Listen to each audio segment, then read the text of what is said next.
Islamic microfinance is becoming an increasingly popular mechanism for poverty alleviation, especially for developing countries around the world.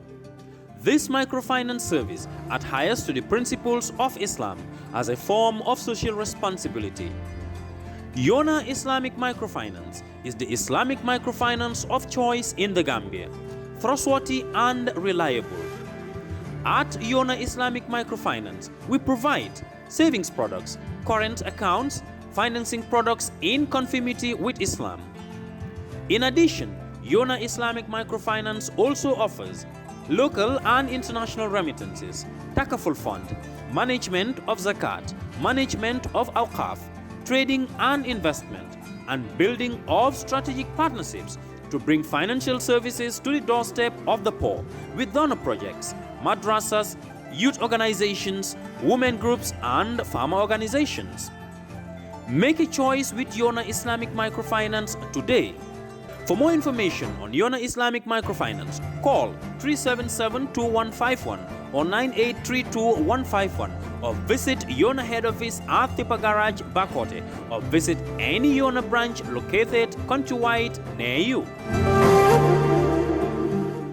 Brother Kendall, how do you solar lampol make it slow? Kenda Manila for solar enterprise. For the Mungul and Yimbanko can get them to it. Sumanu Baro, Unjurunko, Ikonga Faleko, Namu Badabanta, Bila Blazola, and Yagambia Vino, Amira Solar Enter, Nasola Enterprise. Solar Nimbati can do, Kuran, Deda Sala, Aboros in Namo, Kagis and Odila, Amira Solar Enter, Nasola Enter, Nasola Enterprise. Ah, Jaliwo, Solar can desato, Jaliman Fofina, O Solar can desato.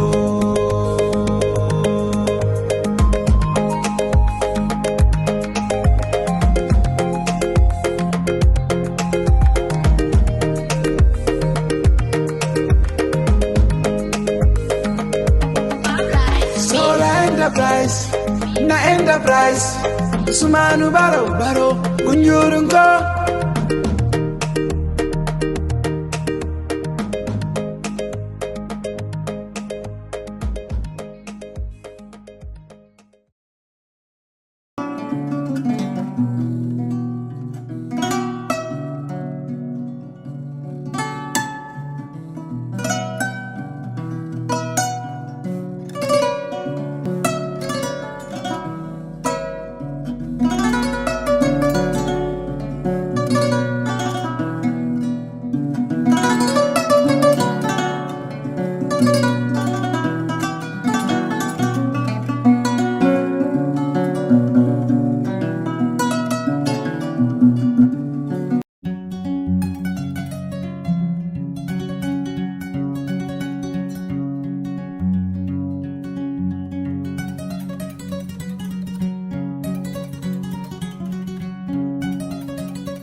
ngala barka bakato min beng jibe kan Kerr Fatou Falenting nyomi hakalan ro damin to yalno ko nal hakilo bakan nata ndala la ko minister min keta honorable Ibrahima Silati abe muru wala ka project kol jibe mi yalno ko wala dum fanan ba fanan maro ko to aka jibe project kol nying ay be dandula min tan project kol nying fanan nying munu yalno ko wala be mara dem project kol lay be mun simpa dalata kan kaje ko project kol nying se bang a wato la fo yatina dum atena lungo do na fanga muru ngani sar bari bim Falenting anna abate yim fotata nan nyomi hakalan ro damin to yalno ko a project kol nying ibe silol la dada kan nyomi sate kono na jele birim fotata nyomi na minu yana ko wolle dum fana me mararin project ko nyina atumala mine minister nyim bendu ya tandala ko nyomi hakalan road mo 55 kilometers road le de bari saintenti ya tandal ko 12 kilometers a wudum fana a parital teng ya tan minister nyina ko ako a project ko nyim 26 month project le de bari ay be du ko ke kan andum fana jikita ko ako within this 26 months nyim project ko nyim dum fana be abannale ali bulam fi to nyim betala nyami ba tandala nal badi mala ramatula jaw nina cameraman min keta Fatou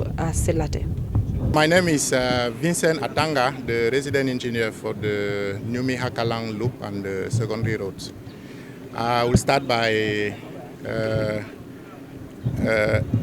wishing warm welcome to the Honorable Minister and the MD of the National Roads Authority to the Nyumi Hakalang Road. Before the progress, I will start by presenting the project. The Nyumi Hakalang Loop and the secondary roads, it concerns the main loop, which starts from where we are standing right now. That means at Bunyadu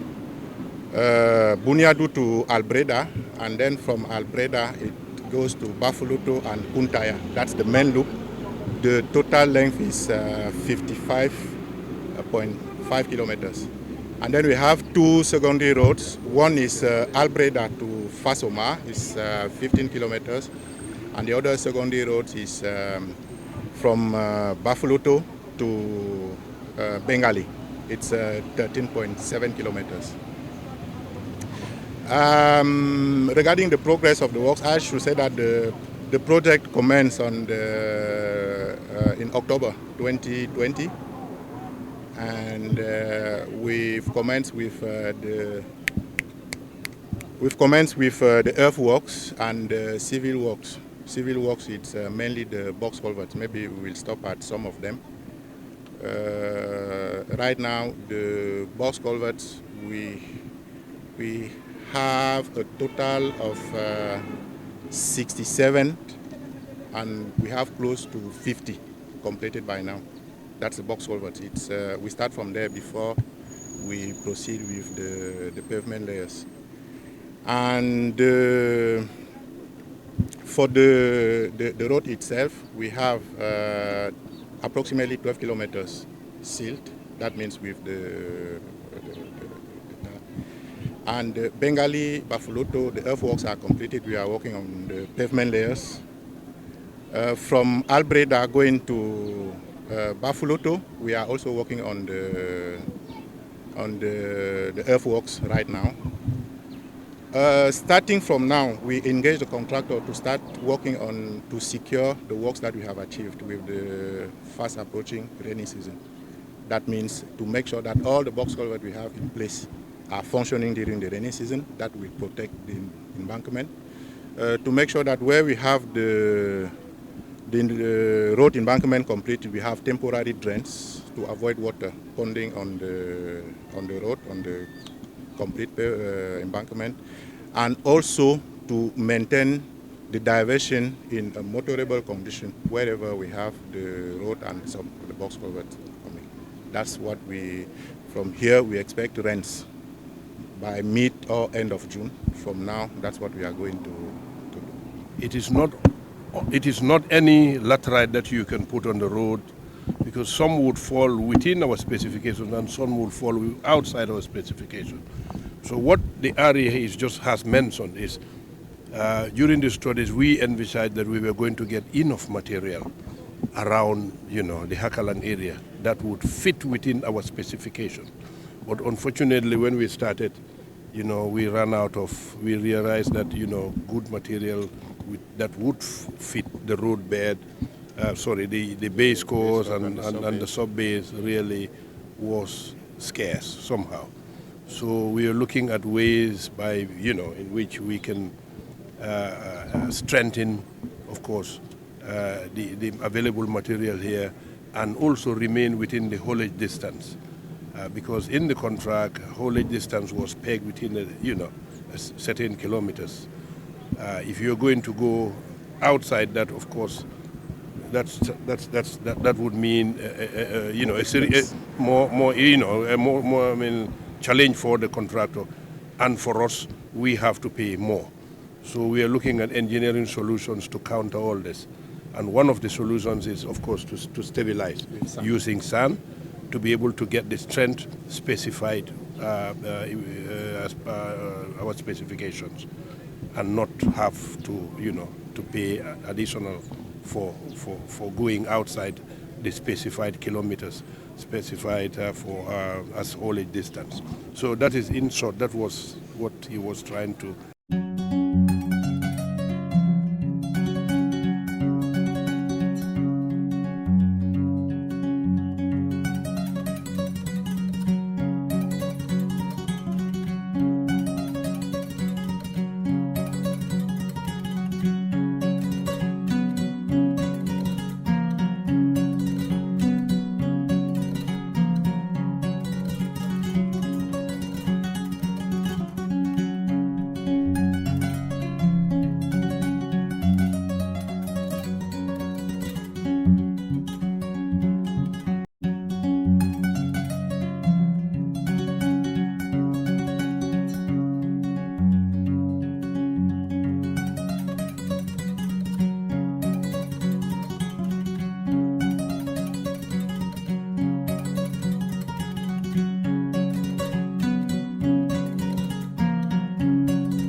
First of all, I have to express my sincere gratitude. The Governor of North Bank Region, my name is Lamin Sedikan. I'm very pleased today to welcome the Honorable Minister to North Bank. He embarked on visiting the projects that are happening in North Bank Region. Honorable Minister, His Excellency President Adam Barrow, make no mistake to appoint you as a minister. In the last 5 years, we have seen what we have done at the radio and television. And because of that trust, the president thinks that you can do more. And that's why he trusts you and appoint you again for you to continue your good work. And we really appreciate your coming. And we know that you are very enthusiastic to see this country going forward. That's why you take this very important tour and initiate it with your team. Sitting in the office doing only paperwork is not the only solution to the development of this country. So coming to the sites, see for yourself what is happening is very key to make sure that this country is going in the right direction. And that's what you have done. So thank you very much. You have seen the Hakalang Road, which at least they have done something, but a long way to go. I regularly visit Hakalang all the time to see what is going on. And there are a lot of challenges when they are still, there are a lot of challenges. I think the speed that they should have reached, I don't think they reached that speed, but nonetheless, the most important thing is the work and the progress is on the way. That's important, and hopefully the road will be completed. Coming to the governor's residence here, you can see this magnificent building.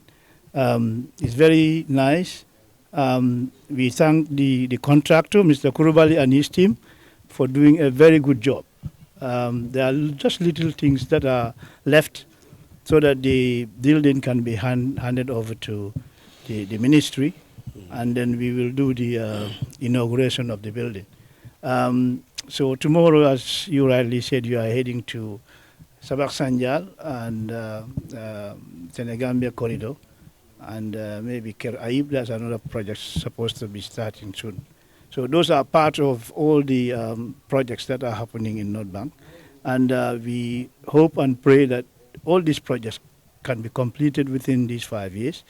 We pray to the Almighty to give a long life and happiness, and so that we have peace and tranquility in this country.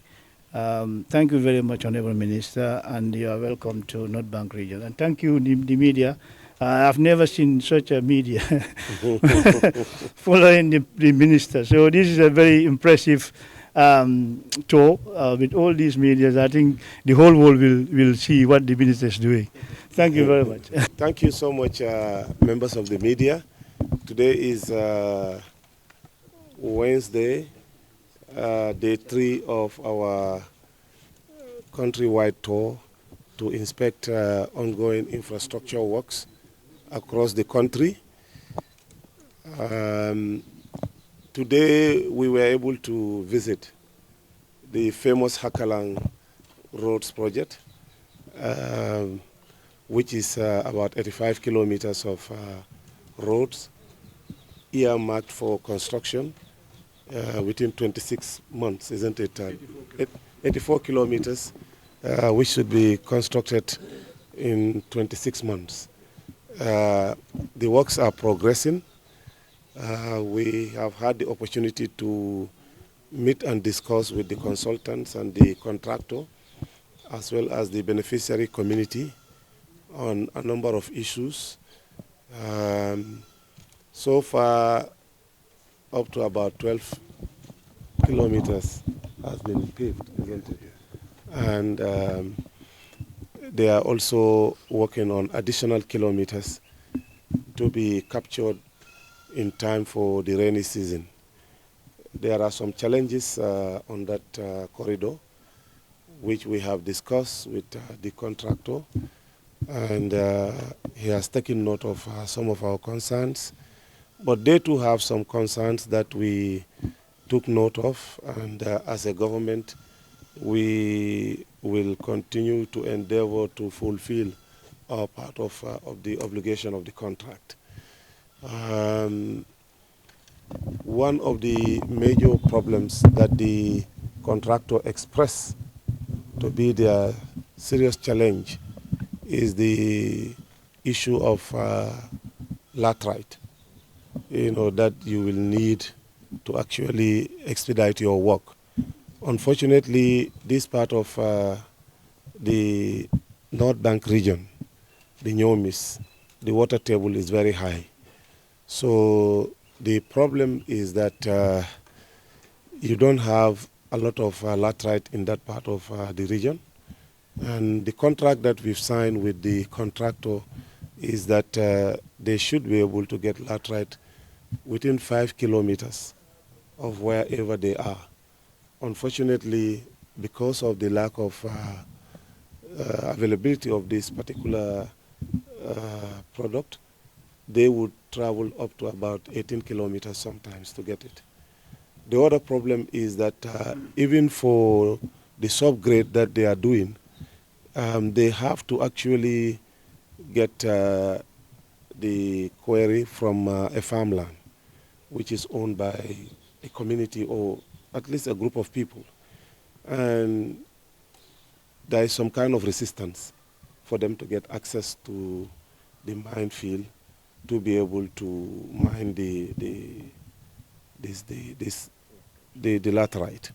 So we have already engaged the governor's office and the chief, the CFO, and the Alkalolu in that region to help us, negotiate with the communities so that we can have access to some of these precious resources to be able to continue to do the work. The other major problem is the availability of human resource, both skilled and unskilled. It is sad to say that the contractor would now have to be traveling all the way to Senegal and Guinea-Bissau to have, the workforce, to work with him on the site. And we've also engaged the community and, through the Sefolu and the Alkalolu in the region to help actually reach out to their young people. Because this is one thing that if you are involved in, you are always in demand.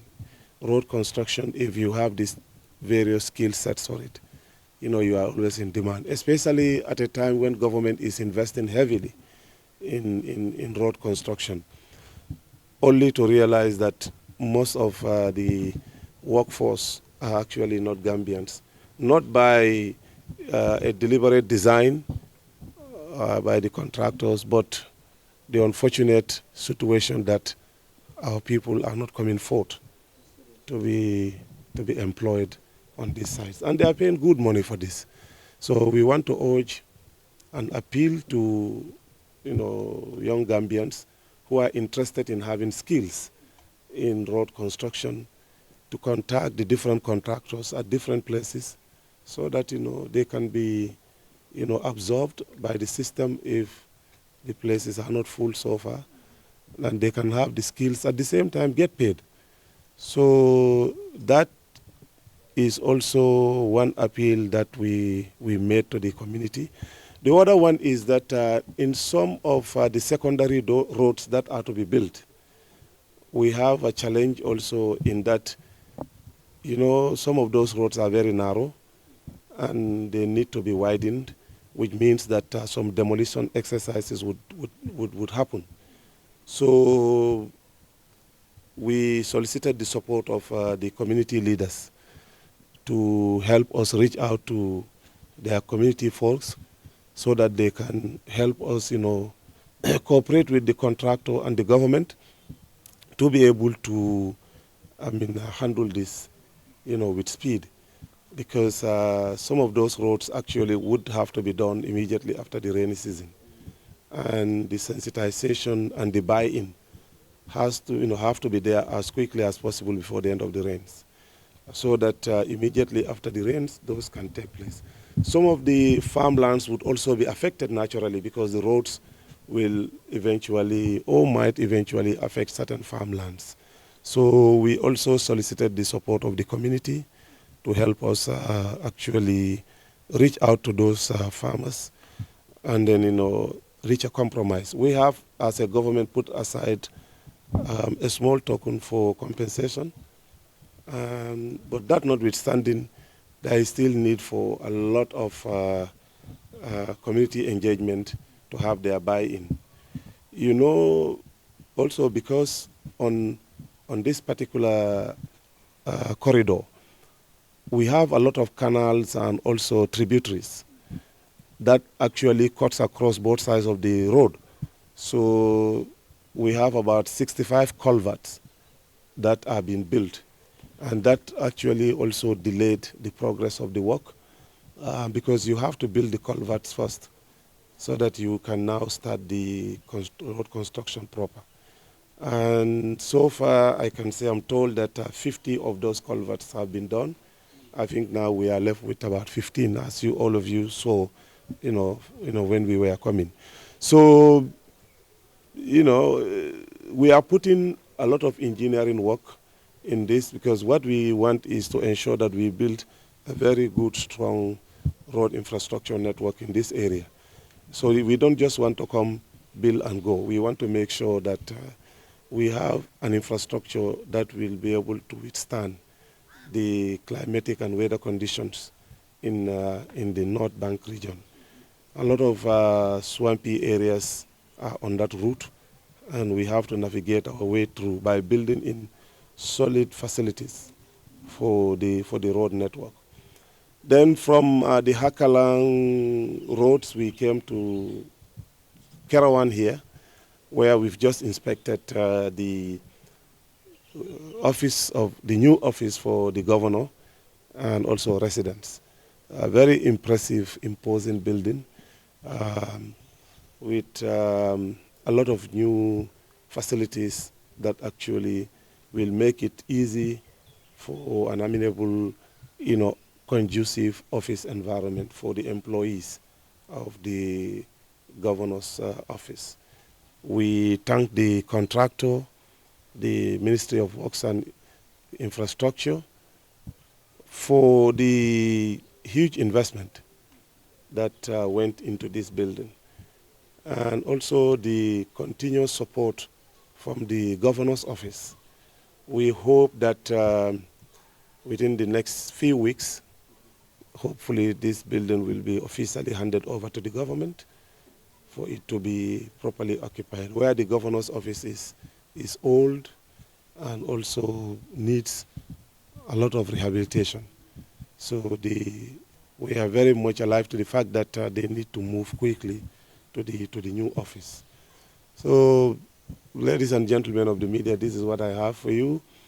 Tomorrow we will continue with our inspection of the ongoing road project. We'll go to the famous Senegambia Bridge, the North Bank roads, Lot 1 and 2, Kaur, yes, and the other areas, so that we can also look at the progress of the work in some of those areas as well.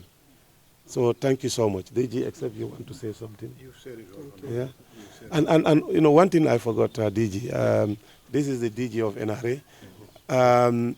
We got some personal appeal from the communities that were off-road, and to consider helping them. And this came through the community leaders that attended our interface with them this morning.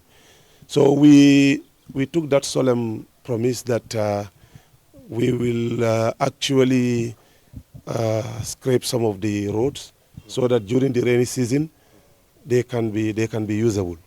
The road linking Kuntaya to where the ongoing road works have stopped, Bafloto, we want to at least flatten so that the vehicles can use that. It's not an actual construction, but it's just to actually flatten the earth, the roads there, the big potholes that we have, so that vehicles can use it during the rainy season. It can actually help in the movement of the people. So there are also some off communities from the highways that actually have made similar appeals, and we promise at least one or two again that we will definitely act on their promise. Jokadu, yes, is one of those. So we will do our best. I mean, this is a big challenge. I mean, we are talking of an infrastructure need of a country that actually should have been taken care of some 30, 40, 50 years ago. So now we are here, the responsibility is ours, but it is a huge responsibility. And with a resource-constrained situation that we have, especially following the COVID and the ongoing Russia-Ukraine war, we can only but try our level best to see what can be done for the needy communities that are actually in need of road infrastructure. Thank you.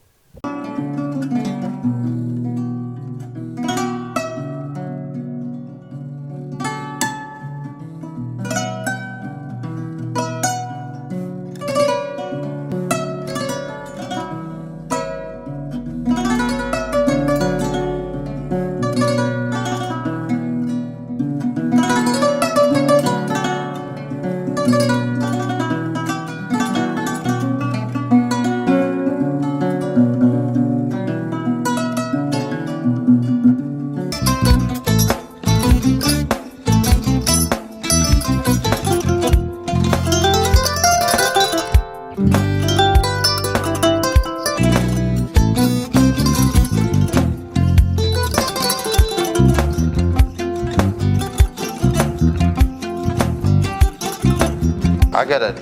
Mbijan raganyani. Albaka. Mbaka important. Yo, nga transfer la sto. Ya transfer la sto. Ha, code nyinji. Okay. Korsan. Nsila ID soto. Ha, sa soto. Sorry. Agadadi. Mbijan bro. Albaka. Mbaka. Bara alla service o tariaka. Ha, mbare mo ki janna nun kunu bara tariaka. Jannom yona forest de bureau. Gambia tonkon na no mbari ya bere. Ha. Birim koyna fo kato. Bari si kodo kino kato ni fo bolong blabe to. 56 branches mola soto Gambia jang. Ha? Ha. Gambia kono anin Gambia bantala bankol. Nka kodo kiya bere to. Kodo sifa fo falindiro fo nyaadi lafta memmen na kodi to poto nin kodi maraw. Jannam number 1 di nyonta andum fana nata another enterprise sotale wala nyindi ko domorol fana kol fana be firale le dadi ma ni domorol ni fana beteata Gambia dawda yalo ngam fa kendol sotale je e wo moy o diat apelenta ni wo ka ni lafta nyelen kendol e bina yalo bu kanila ko la baraka ba yalo ndel ciosanolo baraka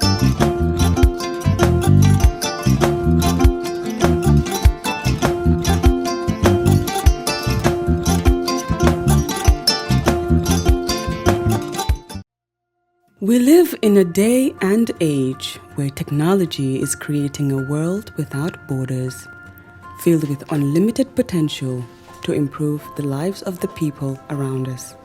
Innovarex Global Health ushers in a new way of leveling the playing field with increased access to quality healthcare services delivered at your doorstep.